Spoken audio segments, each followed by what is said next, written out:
अरविंद केजरीवाल का जो सरकारी आवास का मसला है वो फिर से इस राजधानी दिल्ली में चर्चा का केंद्र बना है। जिस तरह से दिल्ली में ये एक सियासी मुद्दा बना है और दिल्ली का पारा जो है वो गर्माता हुआ नजर आ रहा था। पिछले कुछ दिनों पहले तक दिल्ली का जो राजनीतिक गलियारा है वहां पर ही इस मामले को लेकर चर्चा हो रही थी, लेकिन अब एक अनुमान ऐसा लगाया जा रहा है कि अब विधानसभा चुनाव के दौरान भी जो सबसे बड़ा मुद्दा है वो पूर्व मुख्यमंत्री अरविंद केजरीवाल का मुद्दा जो है और उसका सरकारी आवास का मुद्दा है वो सबसे बड़ा मुद्दा बनके चर्चा के केंद्र में बना रह सकता है।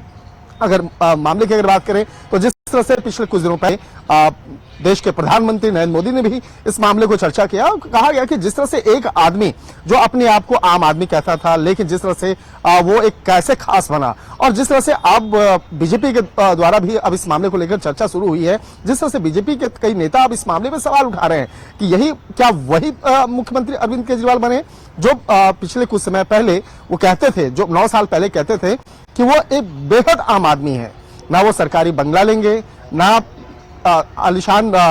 उनको सब कुछ सहूलियत चाहिए, ना कार चाहिए, ना कुछ चाहिए। लेकिन बाद में जैसे जैसे उस सत्ता में आते गए और मजबूत होते गए वो तमाम चीजों को लेते गए, चाहे कार की बात हो, गाड़ियों की बात करें या गाड़ियों के काफिले की बात करें या शीश महल की बात करें, तो ये मसला जो है इस बार विधानसभा के चुनाव में भी चर्चा का केंद्र बनने में। और जिस तरह से अगर मुद्दों की अगर बात करें तो ये मुद्दा पिछले कुछ दिनों से लगातार इस मामले पर चर्चा शुरू हो गई है, लेकिन अब ये मुद्दा अचानक कहां से शुरू हुआ ये जानना भी बेहद जरूरी है। इस मामले पर जिस तरह से पिछले कुछ दिनों पहले सीएजी की रिपोर्ट आई है, सीएजी की रिपोर्ट की अगर बात करें तो उसी रिपोर्ट में इस मामले पर तकरीबन 139 जगह पर कई ऐसे सवाल खड़े किए गए और खास तौर पर जो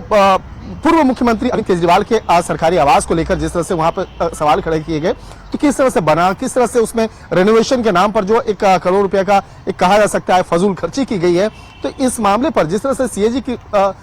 रिपोर्ट सामने आई है तो इसी बात को लेकर यह मुद्दा वह आगे बढ़ा है। लेकिन यहां पर देखा जाए कि जिस तरह से यह जो सीएजी रिपोर्ट की अगर बात करें तो अभी तक जो सीएजी की रिपोर्ट है वो 22-23 की है, 2022 से लेकर 2023 के बीच की है, लेकिन इसमें आगे आने वाले दिनों में एक और रिपोर्ट आने वाला है, तो हो सकता है आने वाले दिनों में इस मामले पर कुछ और भी कई तरह के सवाल सामने आ सकते हैं। और जिस तरह से कहा जा सकता है कि अरविंद केजरीवाल से जुड़े मामले पर बीजेपी भी जो है अब आगे तैयारी कर रही है किस तरह से इस मामले को आगे और ज्यादा उठाना है। अब तीसरी जो सबसे महत्वपूर्ण बात है इसी मामले से जुड़ा हुआ, जिस तरह से सीएजी की रिपोर्ट आई है और जिस तरह से इस मामले पर सवाल उठ रहे हैं, तो हमारे सूत्र ये भी बताते हैं, खास तौर पर जो हमारे जांच एजेंसी के हमारे सूत्र हैं वो ये भी बताते हैं कि आने वाले दिनों में इस मामले पर हो सकता है सीबीआई के द्वारा भी केस को रजिस्टर किया जाए, क्योंकि इस मामले पर जिस तरह से एलजी के द्वारा खत लिखा गया, जांच एजेंसियों को खत लिखा गया और कहा गया कि जिस तरह से आरोप लगे हैं ये आरोप बेहद संगीन है और इस मामले पर जांच एजेंसी को आगे आना होगा और जांच एजेंसी इस मामले की पड़ताल करनी चाहिए। तो इस मामले पर सीबीआई की भी एंट्री जल्द होने वाली है, लेकिन अभी देखिए मामला राजनीतिक हो चुका है क्योंकि विधानसभा का चुनाव होना है और विधानसभा चुनाव होने की जो तारीख का ऐलान हो चुका है, तो लेकिन यहाँ पे सबसे बड़ी बात है क्या इसी बीच में चुनाव के बीच में एजेंसी की एंट्री होगी या बाद में एंट्री होगी, ये देखना लाजमी होगा। और अगर इस मामले में सीबीआई की एंट्री होती है तो निश्चित तौर पे ईडी की भी एंट्री होगी। तो एक तरह से कह सकते हैं कि अब ये मामला जिस तरह से अब चर्चा का केंद्र बना है और खास तौर पर दिल्ली में होने वाले विधानसभा चुनाव के दौरान में इस बात को लेकर जब चर्चाएं शुरू हो गई हैं और यहाँ पर कहा जा सकता है कि अरविंद केजरीवाल जिस तरह से, हालांकि वो अब तो दूसरे आवास में शिफ्ट कर गए हैं, लेकिन जिस तरह से उस घर का रेनोवेशन हुआ उस घर में समझा जा सकता है जितनी महंगी उसमें सामानें मंगवाई गई, जिसमें बात करें टीवी की बात करें, जो टीवी के बारे में कहा जाता है जिस तरह से बीजेपी का आरोप है कि वो जो टीवी आमतौर पर 4 लाख में आपको उपलब्ध हो सकता है वो 10 लाख में खरीदा गया, तो क्या ये भ्रष्टाचार का मामला नहीं है? जो महंगे जो विदेशी जो पर्दे लगाए गए घर में उस पर सवाल उठाए गए हैं, लाखों रुपए के पर्दे जो हैं वो लगाए गए, तो एक तरह से जो घर में जो पत्थर लगाए गए वो पत्थर भी विदेश से मंगवाए गए, तो इस तरह के कई जो आरोप हैं, आरोप प्रत्यारोप लग रहे हैं। लेकिन सबसे इसमें महत्वपूर्ण है कि अगर इस मामले में जांच एजेंसी की एंट्री होती है तो किस तरह से इस मामले में किन किन लोगों की मुश्किलें बढ़ सकती हैं, और जिस तरह से इस मामले पर एलजी के द्वारा खत लिखा गया और जिस तरह से इन मामलों पर जांच एजेंसी को बकायदा खत लिखा गया और इस मामले पर हालांकि सीबीआई के कुछ अधिकारियों से भी हमने पिछले कुछ दिन पहले अपने सूत्र से पूछा था क्या इस मामले में केस रजिस्टर्ड हो गया, तो उनका कहना था नहीं, इस मामले में अभी तक केस रजिस्टर्ड नहीं हुआ है। लेकिन जो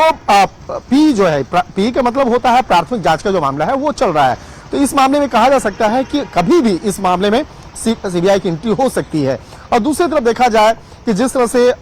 तकरीबन 10 साल पहले अरविंद केजरीवाल की एंट्री हुई थी राजनीति में, और जिस तरह से राजनीति में एंट्री करने के बाद ही वो बेहद आम आदमी बन करके वो सामने आए थे। और उस वक्त में जिस तरह से वो दिल्ली के मुख्यमंत्री में बने, और उस वक्त में भी कहा जा रहा था कि नहीं वो बेहद आम बन के रहेंगे। लेकिन जिस तरह से शीश महल का जो मसला है वो मसला अब काफी सुर्खियों में बना है। और एक तरह से कह सकते हैं कि शीश महल का मसला इसलिए सुर्खियों में बना है कि जो मुख्यमंत्री अरविंद केजरीवाल की जो छवि थी इस बात को लेकर थी कि वो एक बेहद आम आदमी है, बेहद आम आदमियों के बीच से निकल के वो इस सत्ता के स्थान तक पहुंचे हैं, और जो अब तक राजनीति में होता रहा वो नहीं करेंगे। वो यहां तक कि अपने कस्में भी खाते थे कि वो उन आम लोगों के जैसे, जो आम जो लोग पहुंचते हैं राजनीति में उसके जैसे वो नहीं होंगे। कहीं न कहीं अब ये मसला जो है अब राजनीति का केंद्र बना हुआ है, और खास तौर पर दिल्ली के गलियारे में इस बात को लेकर चर्चा शुरू हो गई है। और अब देखना लाजमी होगा कि जब इस मामले पर जब चुनाव होंगे तो क्या आम आदमी किस बात को लेकर मतदान करता है। क्या अरविंद केजरीवाल का जो आवास का मसला है उसको लेकर वो आगे वोटिंग करेंगे, या इस मामले पर जो तमाम जो एक आम आदमी इस बात को भी दिमाग में अपना बैठा लेंगे कि ये तो आम बात है, क्योंकि जो भी मुख्यमंत्री बनता है या मंत्री बनता है उनके लिए यह बहुत ही आसान सा मसला है। तो एक तरह से कह सकते हैं कि दिल्ली के गलियारे में जो सियासी पारा है वो गर्माता हुआ नजर आ रहा है। लेकिन सियासी, एक तरफ देखा जाए सियासी पारा वो गर्माता हुआ नजर आ रहा है, तो दूसरी तरफ देखा जाए तो आम आदमी पार्टी के द्वारा भी इस मामले पर जवाब दिया जा रहा है कि जिस तरह से आरोप है वो आरोप बेहद सही नहीं है, वो तर्क उसका सही नहीं है, और सीएजी की रिपोर्ट है उसमें उस पर ही कहीं न कहीं सवाल उठाया जा रहा है। लेकिन सीएजी की रिपोर्ट अगर देखा जाए तो उसमें पैसों की फजूल खर्ची एक तरह से मुद्दा बना है, तो दूसरी तरफ उस मामले पे ये भी 139 जगह पे कई ऐसे सवाल खड़े किए हैं कि जो रेनोवेशन के लिए जो तमाम जो औपचारिकताएं हैं वो सही तरह से पूरी नहीं की गई। और सबसे बड़ी बात है कि ये रेनोवेशन कब हुआ, रेनोवेशन का काम कब हुआ, उसके लिए कब ऑर्डर पारित किया गया। ये उस वक्त में हुआ साल 2020 में, जब कोरोना महामारी का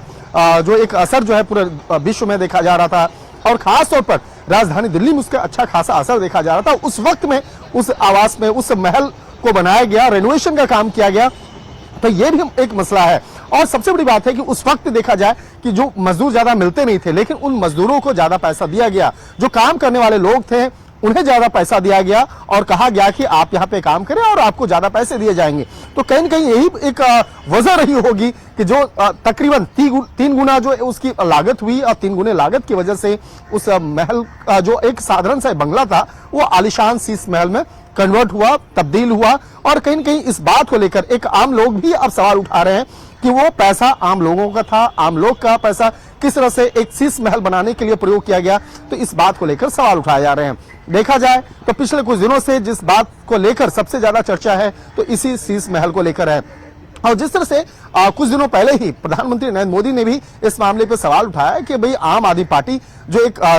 अपने आप को एक बेहद साधारण पार्टी कहती थी कि नहीं हम आम लोगों की पार्टी हैं, लेकिन उसके जो प्रमुख हैं, जो खास तौर पर अरविंद केजरीवाल पे उन्होंने इशारे में एक हमला करते हुए कहा गया कि आप खुद देखिए कि किस तरह से एक आम आदमी और एक दिल्ली के जो मुख्यमंत्री हैं वो किस तरह से अपने आप को खास बनाते हैं। और एक तरह से देखा जाए कि अभी जो विधानसभा के चुनाव होने हैं, विधानसभा के चुनाव के दौरान में अब बीजेपी की जो स्ट्रेटेजी है वो बीजेपी की स्ट्रेटेजी उन तमाम मसलों को घेरने की तैयारी है। खासतौर पर अगर नई दिल्ली क्षेत्र की अगर बात करें तो नई दिल्ली में जो सबसे हॉट सीट माना जा रहा है, यहाँ पर अरविंद केजरीवाल जो है वो खुद चुनाव लड़ेंगे, जहां से वो पिछले 2 बार से लगातार वहां से जीते। और उनके सामने कौन है? उनके सामने है प्रवेश वर्मा, जो बीजेपी के काफी कद्दावर नेता समझे जाते हैं, और पूर्व मुख्यमंत्री साहेब सिंह वर्मा के बेटे हैं, वो उनके सामने हैं। इसके साथ ही अगर देखा जाए तो एक और पूर्व मुख्यमंत्री रही दिल्ली की शीला दीक्षित, उनके बेटे भी इस बार जो है वो चुनाव में है, और ठीक वो अरविंद केजरीवाल के ठीक सामने हैं। तो एक तरह से कहा जा सकता है कि 2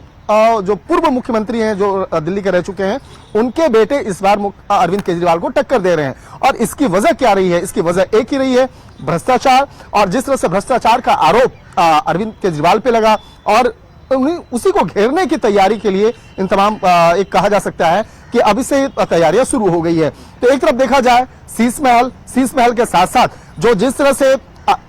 गाड़ियों का काफिला कहें या सिक्योरिटी लेने की बात करें या अरविंद केजरीवाल जिस तरह से कहा जा सकता है कि एक